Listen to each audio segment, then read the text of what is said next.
ഇന്ത്യയുടെ വിവിധ ഭാഗങ്ങളിൽ നിന്ന് കൊള്ളയടിച്ച് കടത്തിയ 1400-ലേറെ പുരാവസ്തുക്കൾ തിരികെ നൽകി അമേരിക്ക. ദക്ഷിണ തെക്കുകിഴക്കൻ ഏഷ്യയിലുടനീളമുള്ള രാജ്യങ്ങളിൽ നിന്ന് മോഷ്ടിക്കപ്പെട്ട പുരാവസ്തുക്കൾ തിരികെ നൽകുന്ന നടപടിയുടെ ഭാഗമായാണ് ഇന്ത്യയിൽ നിന്നുള്ളവയും നൽകിയിരിക്കുന്നത്. ഇവയുടെ മൂല്യം $10 ദശലക്ഷം വരുമെന്നാണ് കണക്കാക്കുന്നത്. American Manhattan district attorney office പത്രക്കുറിപ്പിലൂടെ ഇക്കാര്യം വ്യക്തമാക്കി.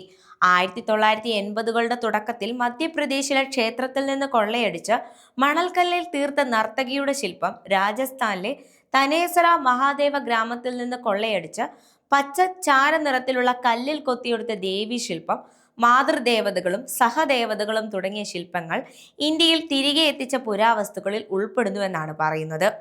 കണ്ടെടുത്ത പുരാവസ്തുക്കളിൽ ന്യൂയോർക്കിലെ മെട്രോപൊളിറ്റൻ മ്യൂസിയം ഓഫ് ആർട്ടിൽ ഈയിടെ കണ്ടിരുന്ന വസ്തുക്കളും ഉൾപ്പെടുന്നുണ്ട് എന്നും പറയുന്നുണ്ട്. ന്യൂയോർക്കിലെ ഇന്ത്യൻ കോൺസുലേറ്റിൽ നടന്ന ചടങ്ങിൽ വെച്ചാണ് മോഷ്ടിച്ച വസ്തുക്കൾ ഔപചാരികമായി തിരികെ നൽകിയത്. വിവിധ കാലങ്ങളിലായി കള്ളക്കടത്തുകാരും മോഷ്ടാക്കളും ചേർന്ന് ഇന്ത്യയിൽ നിന്ന് കടത്തിയ 297 പുരാവസ്തുക്കൾ കഴിഞ്ഞ സെപ്റ്റംബറിൽ അമേരിക്ക തിരികെ നൽകിയിരുന്നു. അനധികൃത വ്യാപാരങ്ങൾ തടയുകയും മോഷ്ടിച്ച പുരാവസ്തുക്കൾ ഇന്ത്യയിലേക്ക് തിരികെ കൊണ്ടുവരുന്നതിനുമുള്ള നടപടിക്രമങ്ങൾ കാര്യക്ഷമമാക്കാനും സാംസ്കാരിക സ്വത്ത് സംരക്ഷിക്കുന്നതിനുള്ള കരാറിൽ ജൂലൈയിൽ US-ഉം ഇന്ത്യയും ഒപ്പുവെച്ചിരുന്നു. ഇതിന്റെ ഭാഗമായാണ് ഇപ്പോൾ പുരാവസ്തുക്കൾ അമേരിക്ക ഇന്ത്യക്ക് കൈമാറിയിരിക്കുന്നത്.